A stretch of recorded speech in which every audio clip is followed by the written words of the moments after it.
Agora são 7 horas 24 minutos, de volta com o Jornal da Manhã de São Três Lagoas, desta quinta-feira, 21 de agosto. Entrevista ao vivo a partir de agora nos nossos estúdios. Muito bom dia, estamos de volta aqui e dessa vez para ter uma entrevista muito especial com a doutora Patrícia Matos, ela que é médica, pediatra, vai conversar um pouquinho com a gente a respeito de crises respiratórias e como que o tempo seco, essa baixa umidade relativa do ar, contribui de maneira negativa para o aumento de casos aqui, principalmente na nossa região, que é uma geografia bastante ímpar e propícia para esse tipo de problema. Muito obrigado, doutora, pela sua presença aqui. Bom dia. Bom dia. Obrigado pelo convite. Vai ser um prazer estar aqui com vocês, tirando dúvidas, esclarecendo o que for possível sobre essa baixa umidade do ar que afeta tanto todos nós, né? Interessante. Doutora, quais são, para a gente dar início ao nosso bate-papo aqui, quais são os principais riscos que o tempo seco e a baixa umidade relativa do ar elas podem causar, principalmente para crianças, né? Porque assim, o adulto ainda se hidrata mais, consegue fazer uma higiene nasal mais eficiente, mas principalmente para crianças, o que essa baixa umidade relativa do ar, esse tempo seco, propicia no aumento de casos de crises respiratórias de maneira negativa? Vamos pensar na narina como um filtro. Então, o filtro, imagina nós passando um café, um filtro de papel, e não limpando ele, só tira aquela borra e continua ali e ele fica no tempo, ele vai ressecar. E ele ressecando, ele racha e aí você já não filtra mais nada, né? Você vai coar o seu café ali, o pó vai entrar e aí você vai tomar um café com pó. É basicamente isso que acontece na nossa narina. Ela resseca, então ela acaba não filtrando e não adequando a temperatura do ar para o nosso organismo, porque nós devemos respirar pelo nariz. Então, neste caso, começa o sangramento nasal, que são as epistaxes, né? Que as crianças acordam com o nariz sangrando, os adultos também, e ao longo do dia o nariz sangra do nada. É por ressecamento de mucosa. O epitélio da narina, ele é um grande bactericida, ele é um impacto inicial para todos os agentes externos entrar no nosso organismo. Então, ele bem hidratado, ele bem limpo, os pelinhos ali funcionando, ele vai filtrar bem. Se não está desse jeito, aumenta as crises respiratórias, como rinite, aumenta os casos de bronquiolite, asma, bronquite e assim vai.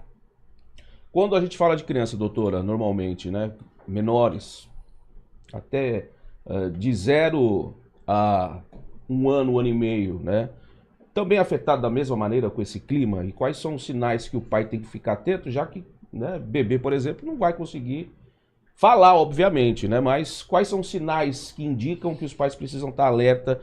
Clima seco já é um sinal que o pai precisa ficar atento, precisa cuidar, a mãe precisa cuidar mais de perto do seu filho? Precisa. O bebê de 0 a 6 meses não precisa tomar água, principalmente se ele está no aleitamento materno. Então, ele no aleitamento, ele vai chorar mais vezes. A mãe vai perceber que ele vai mamar mais vezes ao longo do dia, porque ele vai se hidratar. Até o leite vai sair de forma diferente, ele vai sair mais aguado, exatamente para hidratar o bebê. Então, prestar atenção na moleirinha, se ela estiver um pouquinho mais funda, o bebê está desidratado. Se ele tiver com a boquinha mais seca, o bebê está desidratado. E de 6 meses a 1 ano, é a mesma coisa. Aí ele já deve tomar água, ela se atentar à quantidade de água. Um bebê acima de 6 meses tem que tomar no mínimo 1 litro de água por dia, ao longo do dia. Então, você tentar em oferecer água ao longo do dia para essa criança, deixar o umidificador ligado nesses ambientes que estão abertos, porque calor e umidade é propício a fungos. Mas se o ambiente está aberto, como está seco, dá para ficar ligado o dia inteiro. Ligar o umidificador à noite no quarto também já ajuda bastante e hidratar a narina com soro fisiológico. Doutora, e como que deve ser feita essa hidratação com soro, né? Porque muitos pais, eles têm receio, né? Tem até uma prima que foi mãe recentemente que ela fala, eu tenho medo de afogar a criança, tem todo esse... Mas tem uma técnica, como é que é feita a higiene nasal? A lavagem nasal, ela não é indicada se você não tem catarro ali. Então, lavar o nariz com soro, isso a gente só indica quando tem um catarro, porque se você ficar o tempo inteiro jogando soro em uma pressão um pouco maior, em grande quantidade, você vai hipertrofiar. Em vez de fazer bem, você vai acabar fazendo mal.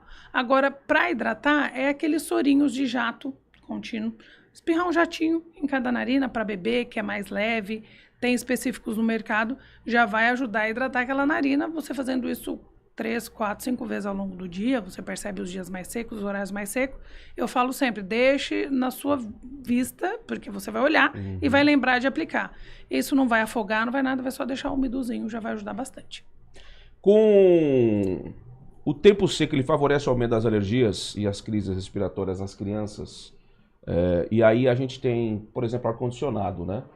As crianças que dormem com ar-condicionado, o que é indicado em períodos extremamente seco, o ar-condicionado, o umidificador dentro do quarto, ele pode ser utilizado dentro desse ambiente com os dois? Deve, a casadinha é perfeita, porque o ar deixa o ambiente mais seco, e aí você tem que ligar o umidificador. Nós moramos numa região quente, né? Apesar de estarmos no inverno, é sempre quente. Então, todo mundo acho que dorme com ar, né? Um ou outro que consegue dormir bem sem. Pode ligar o ar-condicionado desde que o filtro do ar seja limpo mais vezes durante a semana, porque agora venta muito e tudo para no filtro do ar-condicionado. Então, a nossa higiene do nariz também serve para o filtro do ar. Lavar esse filtro 2, 3 vezes por semana já vai ajudar bastante você respirar melhor, um ambiente mais limpo, né? E pode ligar o umidificador. Pode não, deve. E o ventilador, por exemplo? Quem não tem ar-condicionado, tem o ventilador. Tá muito quente, tá seco. Dentro do quarto fechado, tá lá à noite, 28 graus, 26 graus, e o ventiladorzão rodando, girando em cima dessa criança. Tem problema esse tipo de colocação? O quarto tem que ser extremamente clean, só com o berço da criança de preferência. Porque o ventilador ele vai levar o que tiver de um lado para o outro o tempo inteiro. Então, pode aumentar sim as crises respiratórias. Como está muito quente, você vai ligar o ventilador, o ideal é não ligar em cima da pessoa, seja ela criança ou adulto, porque isso vai levar tudo que tem dentro do ambiente para cima da pessoa que estiver ali. Doutora, quais os sinais, qual o momento que o pai, a mãe deve procurar um especialista, um médico, no lugar de tentar aliviar sintomas em casa? Quando que eu olho e falo assim, não, aqui em casa eu já não consigo fazer muita coisa, eu preciso levar para o médico. Porque às vezes a gente acha que está, como você falou assim, tudo que é demais faz mal, né? Às vezes a gente acha que está conseguindo realizar a lavagem nasal de forma correta, ou aliviar sintomas de maneira correta, e acha que aos pouquinhos vai melhorando, mas em algum momento a gente percebe que não está. Como que a gente consegue identificar esse momento para levar para um médico, para um especialista? Então, o bebê abaixo de 3 meses teve febre, é igual ao hospital. Se ele está muito cansadinho, ele tem dificuldade para respirar, percebe que a barriguinha afunda para respirar, o narizinho ele começa a abrir o nariz e gemer, é igual ao hospital. Aquela gripe que não sara, meu filho está gripado há 2 meses, o nariz dele não para de escorrer, ele deve ir ao hospital, independente da idade. Porque daí não é só gripe, tem um componente alérgico associado que a gente tem que investigar. E essa diferenciação de resfriado, crise alérgica, crise asmática, como é que o pai e a mãe pode fazer para tentar identificar? É melhor correr para o hospital para tentar um diagnóstico assertivo e entrar com o procedimento, medicamento correto? Ou em casa dá para cuidar tendo um certo controle? Que dá para se entender em meio a tudo isso, doutora? Se começar o nariz escorrendo, o narizinho trancado, inicia com lavagem nasal, vai observando o estado geral da criança.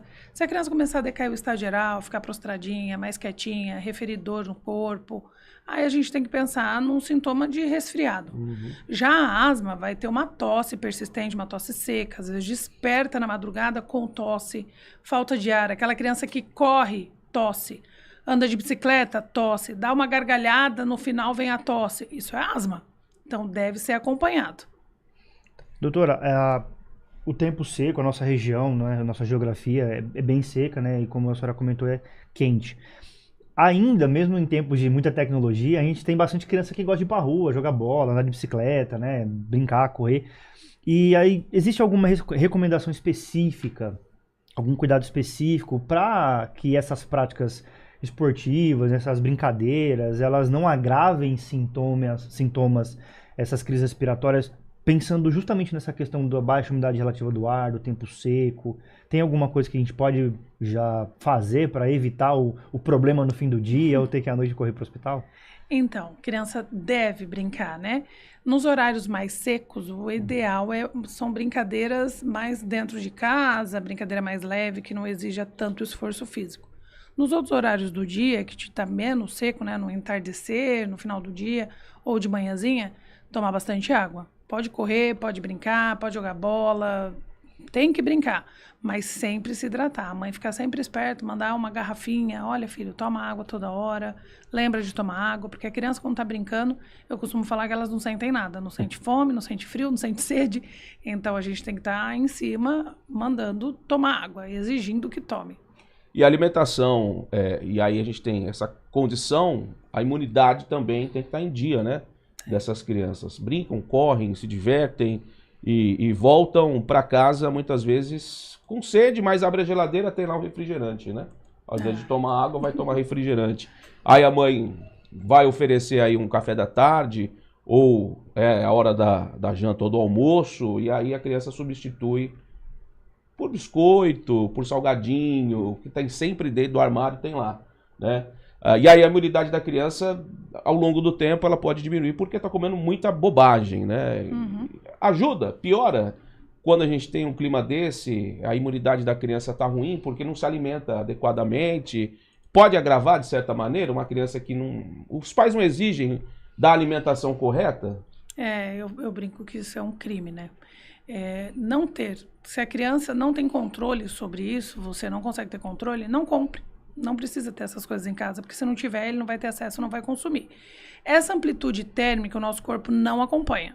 Então, a gente ter 17 graus e ao fim do dia 31, o nosso corpo não acompanha. Então, se a gente não estiver bem nutrido, bem alimentado, que o que aumenta a nossa resposta imunológica? Uma alimentação saudável. Então, ao invés de descascar, de abrir, descasque. Em vez de abrir um pacote, descasque uma fruta. Em vez de abrir uma garrafa, abre uma torneira.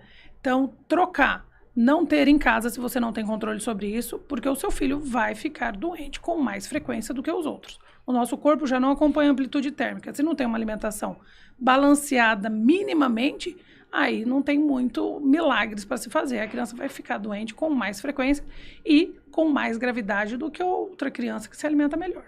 Deixa uma melancia geladinha. Ai, que delícia, né? Uma laranja geladinha, uma fruta na geladeira, a criança chegou da rua, quer comer alguma coisa, oferece aquela fruta para ela. Vai se alimentar de uma maneira Deixa a fruta descascadinha, né? E lavadinha dentro da geladeira, porque eles já vão pegar e já vão sair comendo. A melancia, corta em pedacinhos num pote, não vai dar muito trabalho para a mãe fazer isso. Corta uma mão em pedacinhos, a criança vai abrir, vai ver que está ali, ela vai consumir. Porque ela vai ter dificuldade de descascar, ela não sabe, nem deve, né, mexer com faca. Mas se está ali na mão, eles vão comer ao longo do dia. Agora, se deixa tudo difícil, o pacote é muito mais fácil, né? É só puxar uma fitinha e já tá aberto. Já tá tudo aberto. E é prazeroso, né? Eles comerem aquilo. Excesso de sal, excesso de açúcar. Aí a resposta você vai ver ao longo do tempo. A vida, né? A vida cobra. Cobra. Quando é novo, tá tudo certo, né? Passando crédito, né? Não, aquela conversa. Meu filho comeu e não morreu, né? A avó fala. Não era para matar, mas aí o seu filho com 40 anos infarta, o seu filho com 40 anos é diabético, o seu filho com 40 anos tem um monte de doença que foi lá atrás da alimentação errada, né? Doutora, é uma dúvida quase que particular, né? Crianças, grupos específicos, como por exemplo prematuros, né? Por exemplo, eu tenho um bebê de 6 meses em casa que é prematuro, nasceu com 33 semanas. E a gente fica quase que urubuzando ali, helicopterando aquela criança lá. Quais os principais cuidados que esses grupos específicos precisam, né? Prematuros, com doenças crônicas, como bronquites e etc. Quais os principais cuidados que a gente tem que ter ainda mais nesse tempo seco? Não muda, Igor. Os cuidados são os mesmos. Hidratar, umidificar o ar, hidratar a narina e evitar pessoas doentes perto dessas crianças. Qualquer tossezinha corre. Corre porque, assim, o pulmãozinho dele não foi maduro, né? Então, amadureceu na marra ali. Então, é uma criança mais suscetível a doenças respiratórias. Então, pessoas gripadas, pessoas doentes, eu não sei se é minha rinite ou minha gripe. Não vai visitar, não chega perto, porque você pode levar algo e se tornar bem grave para um bebê que nasceu prematuro. Na rotina de atendimentos, doutora, qual período do ano tem mais crianças sendo levadas pelos pais? É esse período mesmo, entre o outono e o inverno, ou a primavera, o verão, o verãozão, calor de 40, 42, 43 graus, que faz com que essas crianças elas vão mais rotineiramente ao hospital ou aos consultórios? Como é que a gente pode entender isso no dia a dia de atendimentos? Então, a pediatria ela é sazonal. Até uns anos atrás, a gente sabia mais ou menos quais as patologias que viriam ao longo do ano. Então, verão, mais diarreia, otite, porque vai muito para a piscina, que é a inflamação do ouvido. Primavera, mais crises respiratórias mais leve, porque aqui a gente não tem muito pólen, mas assim, uma rinite, um resfriado comum. Outono e inverno, aí vem as crises de asma, de bronquiolite, de pneumonia, e aí é o período mais comum, é do outono até o findar do inverno. Depois a gente já começa a melhorar um pouquinho mais esses quadros, e essa época também, vale lembrar que a gente está entrando aí com umas conjuntivites, e é normal essa época, deve procurar o oftalmologista, ou o pediatra, ou o seu médico ali, que é comum nessa fase do ano. Mas outono e inverno são as crises sazonais que mais lotam as enfermarias e UTIs. É indicado para os pais eles terem inaladores dentro de casa, normalmente, ou só com orientação? Vai lá, prescreve, é bom ter, alguma crise, tem lá o inalador. O que é indicado normalmente para a criança? Pode usar, sim, com um sorinho. De repente, uma criança que não deixa lavar o nariz ou umidificar a via aérea, deixa umidificar com o sorinho, com a inalação. Mas hoje a gente tem outros tipos de dispositivos muito mais eficazes, que é o espaçador, que a gente usa com as bombinhas. Ele é muito mais eficaz que a inalação. Então, ao invés de gastar, acho que tá no mínimo mais barato, acho que é R$180 o inalador, por aí, compra um espaçador que é R$60, no caso de crianças com bronquiolite, bronquite, que daí vai ser o indicado. Agora, para umidificar a via aérea, pode ter o seu inalador, que só com sorinho pode fazer em casa, que não contraindica. Doutora, medicamentos antialérgicos, descongestionantes, né? A gente tem uma infinidade no mercado à disposição, né? Nas farmácias, enfim. Crianças, assim, qual a idade mínima para que a gente comece a utilizar esse tipo de medicamento? Tem alguma contraindicação? É melhor ir para o especialista e perguntar se pode, se não pode, fazer uma avaliação mais específica? Como que funciona? O ideal é procurar um especialista. Porque tem medicações que até em bula fala acima de 2 anos, acima de 6 meses, mas dependendo do contexto e do caso, dá para a gente usar antes. Mas isso somente o médico tem capacidade de prescrever ou não.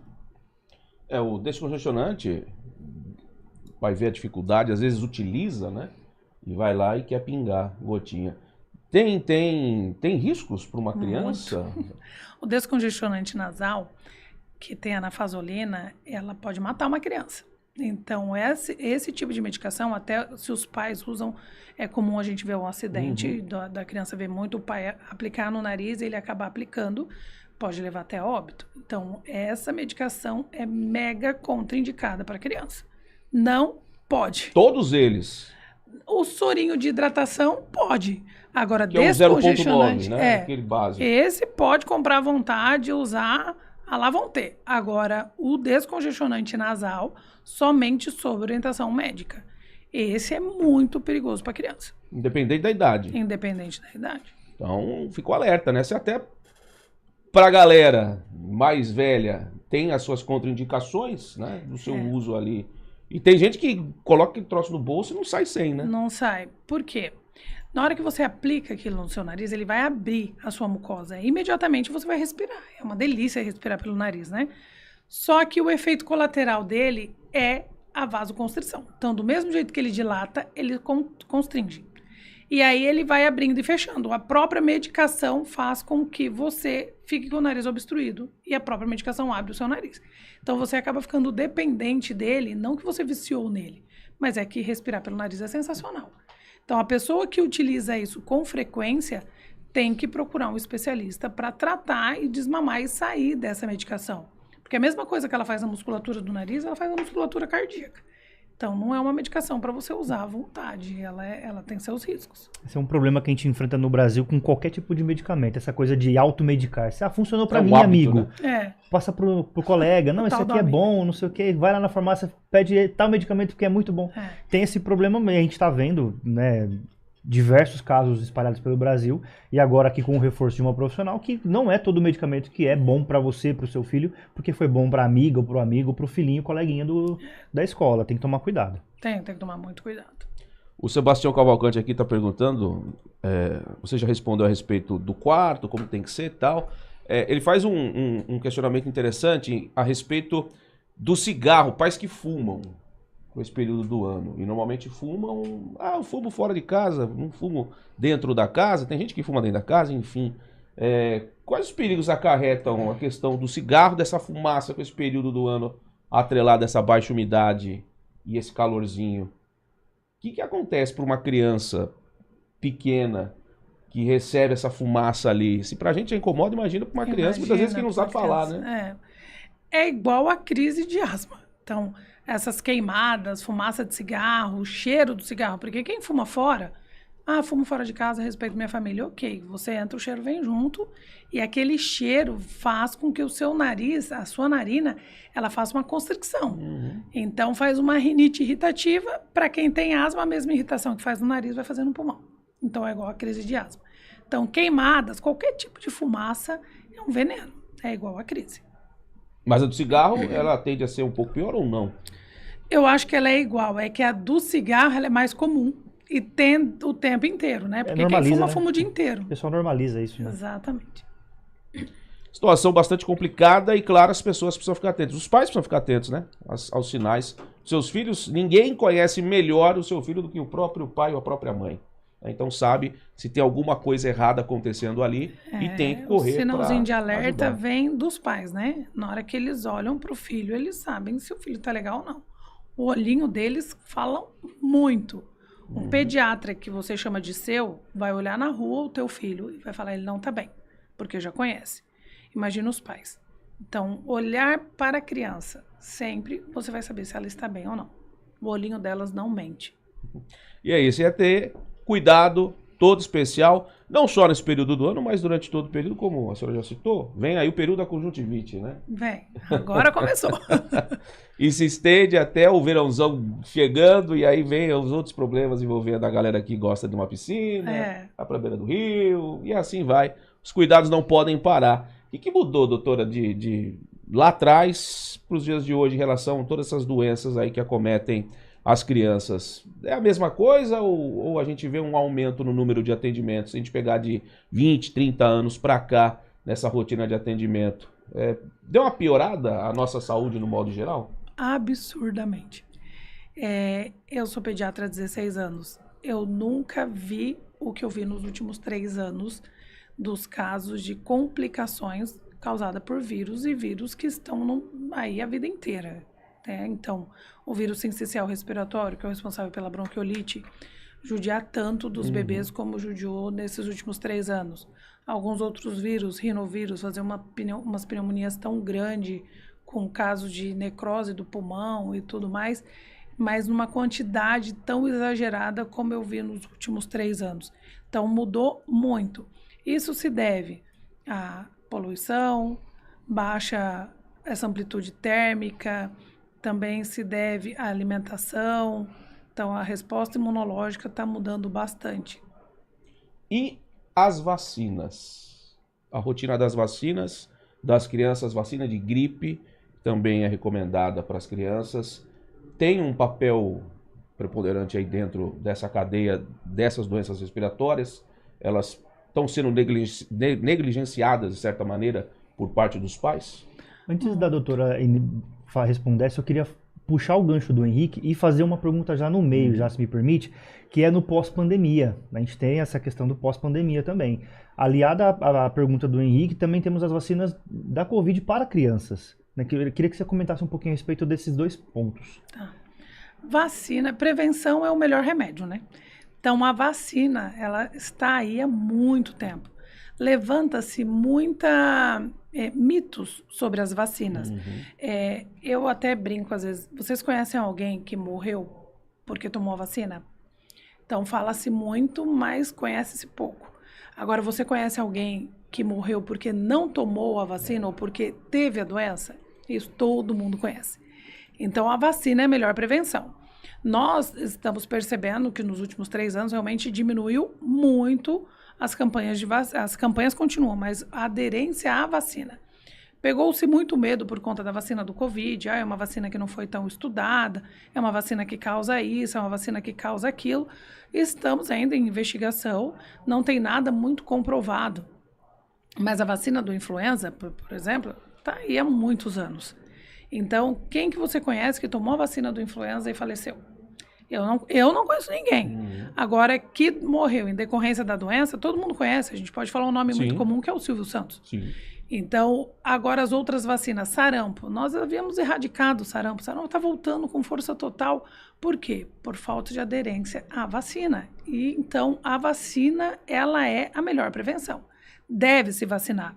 Eu faço essa campanha, vamos vacinar, vamos para o posto de saúde, vamos colocar a carteira vacinal em dia, porque se a gente não prevenir, depois não adianta chorar pela doença. A própria poliomielite, né? Sim. Poliomielite. Quando que a gente viu agora nos últimos 20 anos pessoas com polio, né? Com sarampo.